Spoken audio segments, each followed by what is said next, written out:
Hi friends, welcome to our channel. இன்றைக்கி நம்ம என்ன பார்க்க போகிறோன்னா, எண்ணெய் கத்திரிக்காய் தான் சூப்பராக செய்ய போகிறோம். சிம்பிளாக தான் இருக்கும். நம்ம வீட்டில் இருக்கிற பொருள் தான். எதையும் வதக்கி அரைக்க தேவையே இல்லை.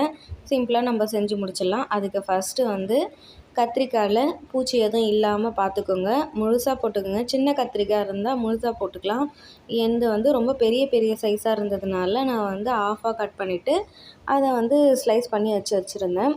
ஃபஸ்ட்டு நம்ம கடாயில் எண்ணெய் சேர்த்துட்டு நல்லா கத்திரிக்காய் எண்ணெயிலே வதக்கி எடுத்துக்கணும். அப்போ தான் நல்லாயிருக்கும். இதுக்கு எடுக்கும் போதே நல்லா சாஃப்டாக இருந்ததுங்க. அப்புறமா எடுத்து ஒரு பக்கமாக வச்சுட்டு அதே கடாயில் எண்ணெய் அப்படியே இருந்துச்சு இல்லைங்களா, அந்த எண்ணெயிலே கொஞ்சமாக கடுகு வெந்தயம் சேர்த்து நல்லா பொரிஞ்சதுக்கப்புறமா இதுக்கு சின்ன வெங்காயம் சேர்த்துக்கோங்க. இப்போ நிறைய கிடைக்கிது. நல்லா அது கூட ஒரு கைப்பிடி அளவு பூண்டு கறிவேப்பிலை எல்லாமே சேர்த்து நல்லா வதங்கினதுக்கப்புறமா நான் ஒரு 4 தக்காளி மட்டும் அரைச்சி சேர்த்துருக்கேன். அதுதான் வேறு எதுவுமே நம்ம இதில் அரைச்சி நம்ம எதுவுமே சேர்க்க போகிறது கிடையாது. சேர்த்துட்டு நல்லா நான் ஒரு 3 ஸ்பூன் குழம்பு மிளகாத்தூள் சேர்த்துருக்கேன். உங்களுக்கு காரத்துக்கு ஏற்ப நீங்கள் சேர்த்துக்கோங்க. நல்லா மிக்ஸ் பண்ணிவிட்டு கொஞ்சம் அந்த பச்சை வாசனை போனதுக்கப்புறமா ஒரு நெல்லிக்காய் சைஸில் நான் புளி சேர்த்துருக்கேன். நான் தக்காளி நிறைய சேர்த்ததுனால புளியை கொஞ்சம் மீடியமான அளவு தான் சேர்த்துருக்கேன். புளி சேர்த்துட்டு தேவையான அளவு தண்ணி நல்லா ஊற்றிட்டு கொஞ்சம் நேரம் கொதிச்சதுக்கப்புறமா நிறைய கொதிக்கணும்னு அவசியம் இல்லை. ஒரு கொதி வந்ததுக்கப்புறமா நம்ம கத்திரிக்காய் எண்ணெயில் வதக்கி வச்சுருக்கோம் இல்லைங்களா, அதை நம்ம சேர்த்துக்கலாம்.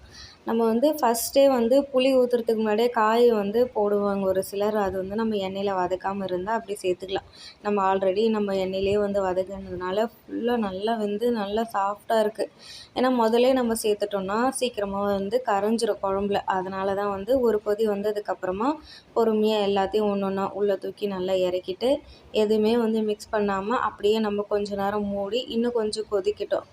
அதுக்கப்புறமா நம்ம லைட்டாக மிக்ஸ் பண்ணி விட்டோம்னா கத்திரிக்காய் எதுவும் உடையாமல் அப்படியே இருக்கும். அப்போ தான் சாப்பிடும்போது அது எடுத்து போட்டு அதை சாப்பிடும்போது நல்லாயிருக்கும்.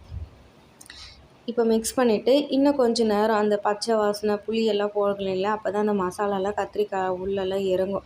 நல்லா உள்ளே போயிட்டு இந்த எண்ணெய் பிரிஞ்சு சூப்பராக வந்துருச்சு பாருங்கள். இப்போ கொத்தமல்லி தழையை தூவி இறக்கிட்டு சாப்பிட்டோம்னா அவ்வளோ நல்லாயிருக்கும். இதை சாதத்தோடு பிசைஞ்சு சாப்பிட்றதுக்கு நீங்களும் ட்ரை பண்ணி பாருங்கள் ஃப்ரெண்ட்ஸ். வீடியோ பிடிச்சிருந்தா லைக் அண்ட் சப்ஸ்கிரைப் பண்ணுங்கள். பாய்.